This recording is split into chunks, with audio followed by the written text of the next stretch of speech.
2010 students. I hope everyone had a great first week of our Module 1. I know that we got through the first 2 weeks of classes, so we are moving right along. I wanted to start before I got into Module 2. I kind of wanted to go over one of our course projects. So hopefully by now you've had a chance to read through the Getting Started documents, which tells all about service learning and our course projects. So one of the course projects allows you, the student, to choose a project to do. So there are 3 choices this semester. You are required to only complete one of these. So you can choose to interview a parent who has a child with special needs. You can do an article, peer-reviewed article report, where you will choose an article from the journal Teaching Exceptional Children, and you will be writing about that using APA citations and doing a peer review on that article. The other choice you have, I'm also excited about, is what we call a work-based learning assignment. Now, I have emailed students who are in the Morristown area, which means that is their home campus, but this project is open to anyone, even if you are not located in the Morristown area. So the work-based learning project assignment is where you will be working with what we call a work-based learning program. So there's 2 schools in the Morristown area, East High and West High, and they have what we call a work-based learning program, where the CDC kids get to have skills where they can go out into the work field, gain employment. So they're really learning those vocational skills. Now, it's exciting because you will get to work with either Leanne Manus, which is the coordinator at East High, or you will be working with Lacey Price, the coordinator at West High. And you will complete 6 hours of hands-on engagement with her group. Whichever school you choose. So there's 2 different ways to participate. So you can do a bi-weekly session where you will go in on Mondays, 2 sessions a month, beginning in February. So you would focus on academic skills and life skills, like maybe grocery budgeting, trips to Food City, grocery shopping, making beds, laundry, those life skills, learning about reading and writing, communicating, job skills, those soft skills that employers are looking for. Or you can assist with a special event. So we do have Special Olympics listed here, but this is only during the fall semester. Unfortunately, due to lack of space where it's going to be held indoor this semester, there's not enough room for us to participate. But in the fall semester, they do allow us to go on the track and field. Which helps us because it's in an open outside space. But there is a special event that we are going to be having. Details about that will be given out, but I will tell you it's exciting. I will mention underwater robotics and tiny home build. So very exciting things that you will help. You only have to log 6 hours of engagement, whether you're going into the classroom or doing a special event participation. So the hours will be logged, and you will have a reflection paper that you will write on reflecting on your project, whether you're doing the special event or the bi-weekly engagement sessions. So there is a rubric for it.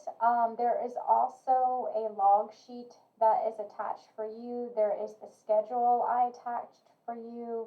I remember this is just for the one that we would do in the fall, and the other dates, and these are tentative, but they will be nailed down.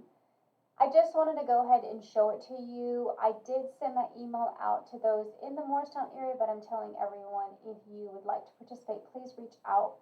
You do have to go ahead and get your, because we're starting in February really soon, it's important for you to go ahead and get your background check and liability insurance purchased and all that. So I'd be more than happy to meet with you virtually or on a phone meeting or in person. So just reach out to me. So let's go ahead and get into Module 2. So Module 2 is where we introduce universal design for learning. Um, our textbook is called Teaching in Today's Inclusive Classroom, a Universal Design for Learning Approach. So we are going to look a little deeper. Now I know we introduced it a little bit in chapter 1, but we're really going to go in hands-on with Universal Design for Learning and what that looks like when we're talking about inclusive classrooms. So we're going to go ahead and start with our module overview and outcomes. Now remember, the course is laid out the same for all modules, so just keep that in mind. It's very linear. As you go through, it will check off what you have read through. So the top section is going to be just an overview, outcomes, keywords and concepts, and standards connected to our assignments and our reading. The next section's all the resources available to you, your outline, your presentations, additional links, and then the bottom section is your assessments, how I will assess you during the module. So you will have your assignment, whether it's something you submit to Dropbox or it could be a discussion board, as well as the quiz. So at the end of each module, you will have a quiz. Now, another thing that you might see inside of the activities and assessment is going to be service learning documentation, which means there are required documents that you will need to submit. I've had several people already submit their application, which is great because it was due on Thursday, January 30th.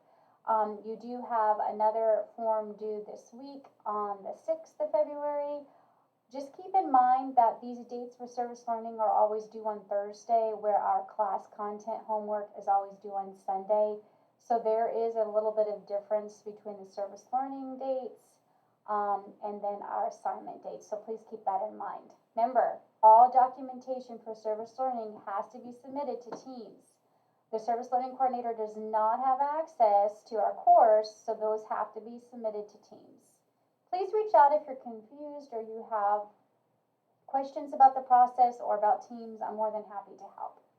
So now that we went over the layout, let's go ahead and go in. I want to highlight, I'm not going to go through everything. I just wanted to pick some things out, things for you to focus on, and also go over the assignment. So when we're looking at Module 2, we're really looking at a closer look for Universal Design for Learning. What is it? It is a design approach when we're talking about you as a classroom teacher being flexible to meet the needs of your students, right? We want them to reach their goals, their IEP goals. So when we're looking at the different abilities of a learner, there's lots of things we look at, and we look at how the classroom is set up, how is it engaged, what does the interaction look like, is it organized? All these things are things we're looking at. That's going to help us meet our objectives, right? We're going to be able to define, well, what is universal design for learning, right? And how has it evolved over time? And what are those essential qualities that we need with universal design in our classroom? And then how is this different than differentiated instruction? The next part that we're going to look at is the keywords and concepts. These are important because these are going to be keywords that you're going to see throughout the module and in your textbook chapter. And of course, how are these course objectives related to the INTAS standards and the Council for Exceptional Children standards? We have them listed there for you. Now, let's look at learning resources. What's going to help you as you go through this module?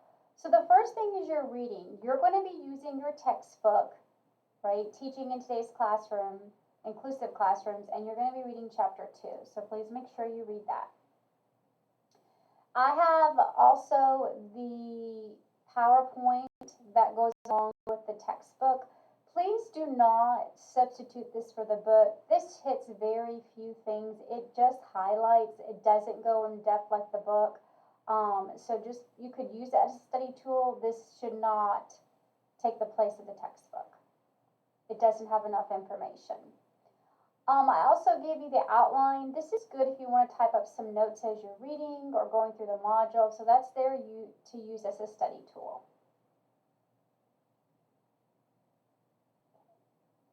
And the next thing you're going to be able to do is watch and participate in an engaging lesson. So if you looked at Module 1, we had what we called a Nearpod lesson. A Nearpod lesson is like a PowerPoint, but way better because it's engaging. It is student self-paced where you will go in, you can answer quiz questions, you can click on video links to other web pages. It gives you lots of information and allows you to interact and get feedback throughout the presentation.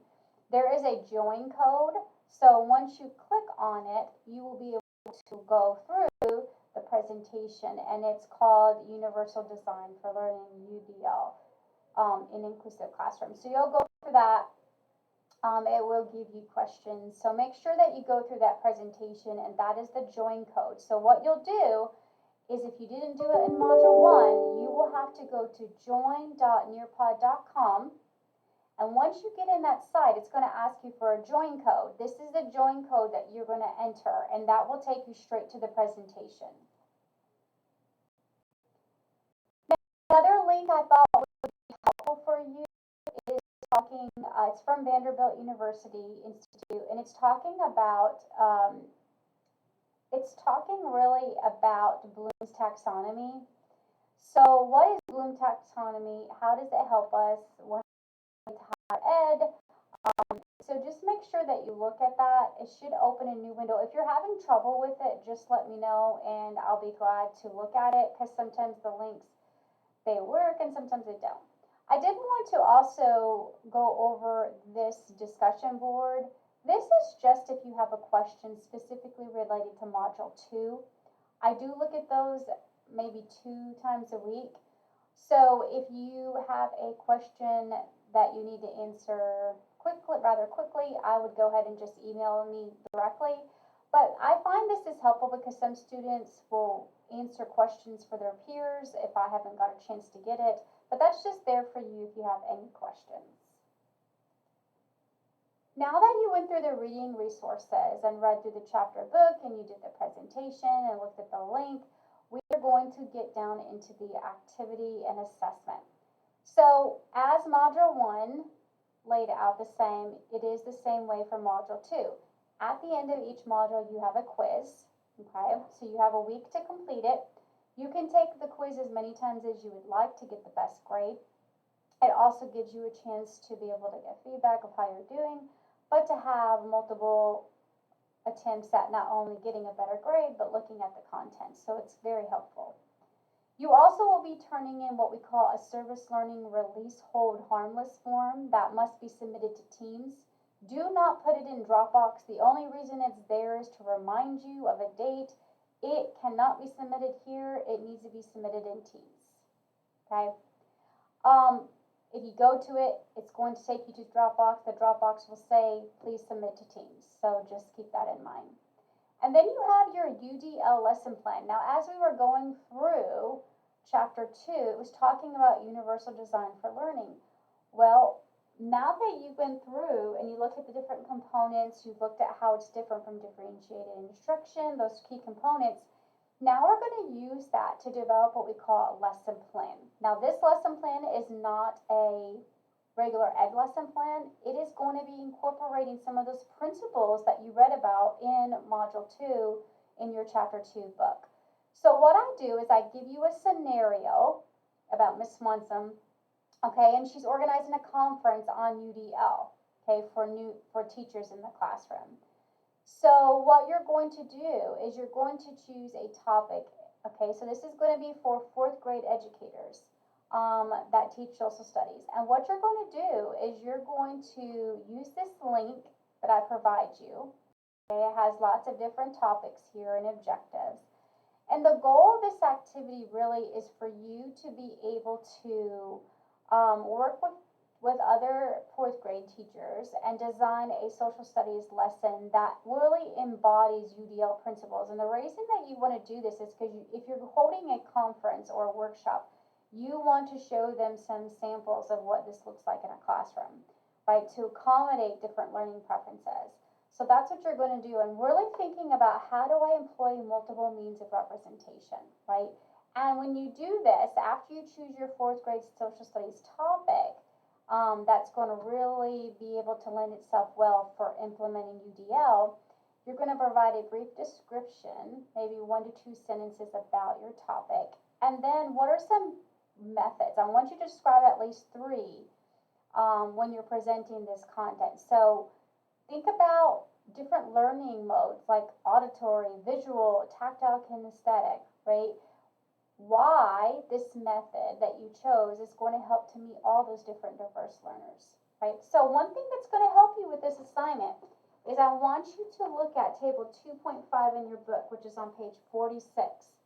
And this table goes over the different ways to present lesson content, right? That's going to be important because this is what part of your workshop is going to be about, and thinking about incorporating learner diversity and how do we use UDL. Okay, so after you do that, you are going to be able to evaluate what you did, right? So evaluate means you answer these questions, right? So you're going to look at your lesson plan, explain how it aligns, right, with UDL. So again, going back to that table 2.5, and then what evidence in the textbook helps you, right, knowing that you are meeting all the learners. How do you know that? What in the textbook helps you connect what you did? And then discuss how it's going to enhance teaching and learning, right, with this specific scenario above. Okay, so that's going to be your assignment. Okay, you can put this in you're going to put this inside of a Word document, right? I'm giving you free reign on how you want to do the lesson. I'm not really focused on what kind of lesson plan you use. What I'm focused on is the content, right? Are you answering these questions? Are you answering the questions on self-evaluation? Are you providing a brief description of your topic? And are you presenting 3 methods for presenting the lesson context, right? Are you looking at the different modes of learning, right? And how your method's going to help meet those diverse learner needs. That's what I'm looking for. All right, that's going to cover Module 2. If you have any questions, please feel free to reach out. Also, please do not forget about the course project. If you are interested in the work-based learning, please give my office a call or you can email me. I know that both schools are really excited to partner with our kids, which means you guys, pre-service teachers that are going to classroom. This is going to give you great experience. Also, if you are going to special ed, this is something great to put on your resume. So just please be sure to read through it and then get in contact with me so I can let them know that you are interested. All right, guys, I hope you have a great week. Until next time, take care.